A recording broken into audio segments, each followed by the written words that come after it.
શિક્ષણ સમિતિની સ્કૂલમાં એડમિશન લેવા માટે પડાપડી સર્જાઈ। વહેલી સવારથી જ વાલીઓ લાંબી કતારમાં ઊભા જોવા મળ્યા। સ્કૂલનું ઉત્તમ શિક્ષણ અને પરિણામના પગલે એડમિશન માટે પડાપડી જોવા મળી। સ્કૂલ નંબર 334 અને 346માં એડમિશન માટે લાંબી લાઈનો જોવા મળી। આધુનિક ટેકનોલોજીથી સુસજ્જ છે આ શાળા। સ્કૂલના પરિણામમાં પણ અહીંના વિદ્યાર્થીઓ ઝળકે છે।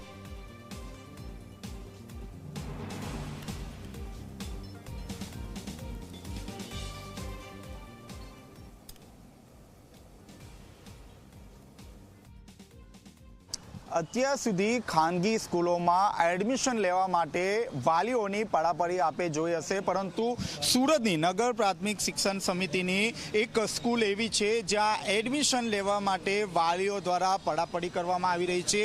આપ જોઈ શકો છો, વહેલી સવારથી જે વાલીઓ છે તે પોતાનો કામ ધંધો છોડીને પોતાના જે બાળક છે તે બાળકના એડમિશન માટે આટલી મોટી જે કતાર છે તે કતારમાં તેઓ ઊભા રહ્યા છે। અહીં ખાસ કરીને વાત કરીએ તો આ જે સ્કૂલ છે તે સ્કૂલ ખાસ કરીને નગર પ્રાથમિક શિક્ષણ સમિતિની છે, પરંતુ અત્યાધુનિક જે ટેકનોલોજીથી વિદ્યાર્થીઓને અભ્યાસ કરાવવામાં આવે છે। ઉચ્ચતમ જે અભ્યાસ છે તેની સાથે બોર્ડમાં જે પરિણામ આવે છે તેમાં પણ જે વિદ્યાર્થીઓ છે તે વિદ્યાર્થીઓ અહીં ઝળકે છે, જેને કારણે સારું શિક્ષણ હોવાના કારણે જે લોકો છે તે લોકો એડમિશન માટે લોકો લાઈનો અહીં લગાવતા હોય છે। આપણી સાથે શાળાના આચાર્ય જોડ્યા છે। જી, આટલી બધી લાઈન શા માટે? વાલીઓનો શાળા પરનો વિશ્વાસ છે। આ શાળાની અંદર અભ્યાસની સાથે સાથે ખૂબ સંસ્કારલક્ષી પ્રવૃત્તિઓ કરાવવામાં આવે છે અને એને કારણે વાલીઓએ આ શાળા પર વિશ્વાસ મૂક્યો છે। આ શાળા એ વાલીઓને, વિદ્યાર્થીઓને અને સમાજને સાથે જોડી અને ચાલતી શાળા છે। સાથે સાથે નગર પ્રાથમિક શિક્ષણ સમિતિ સુરત અને રાજ્ય સરકાર દ્વારા તમામ પ્રકારની ભૌતિક સુવિધાઓ બાળકોને પૂરી પાડવામાં આવે છે, એટલે ખૂબ સારું શિક્ષણ, સંસ્કાર સાથેનું શિક્ષણ વિનામૂલ્યે બાળકો મેળવી શકે છે। એટલા માટે વાલીઓ છે એ પ્રવેશ માટે વહેલી સવારથી જ લાઈન લગાવી દે છે। જી, આપે જે રીતે જોયું વહેલી સવારથી લોકો લાંબી કતારોમાં જોવા મળી રહ્યા છે। આપ જોઈ શકો છો, જે મહિલાઓ છે તે મહિલાઓ પણ આ રીતે લાઈનમાં ઊભી છે। જી, ખાનગી સ્કૂલોમાં તો લાઈન જોઈ છે, પરંતુ એક સરકારી સ્કૂલ માટે આટલી લાંબી લાઈનો આપ પણ કલાકોથી ઊભા છે, શું કારણ? અહીંયા એવું સાંભળ્યું છે કે અંગારી છે ને એનું શિક્ષણ સારું છે।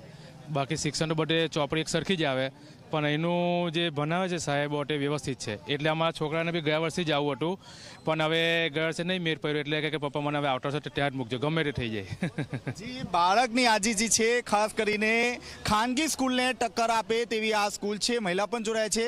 બેન, ખાનગી સ્કૂલમાં લોકો લાઈનોમાં ઊભા છે, પરંતુ સરકારી સ્કૂલમાં આટલી મોટી લાઈન, શું કહેશો?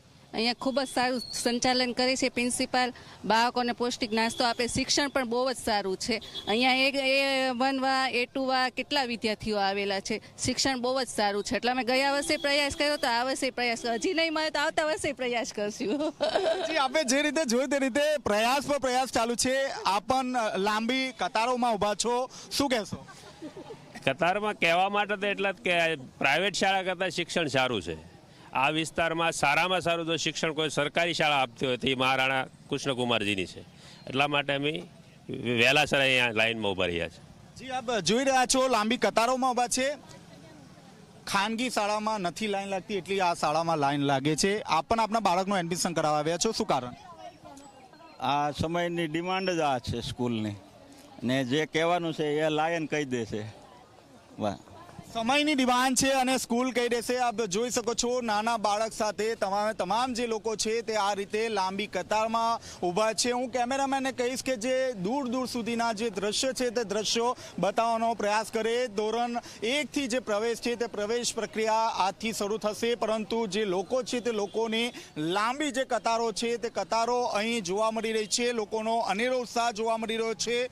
પહેલી વાર ટ્રાયમાં નથી નંબર લાગતો, બીજી વાર ટ્રાયમાં નથી નંબર લાગતો, તેમ છતાં દર વર્ષે અહીં વાલીઓ ટ્રાય કરે છે કે પોતાના બાળકનું આ સ્કૂલમાં એડમિશન થઈ જાય અને પોતાનો જે બાળક છે આ સ્કૂલમાં અભ્યાસ કરીને ઉત્તીર્ણ થાય। કેમેરામેન વિજય ભેસાણ સાથે ચેતન પટેલ, ઝી મીડિયા, સુરત।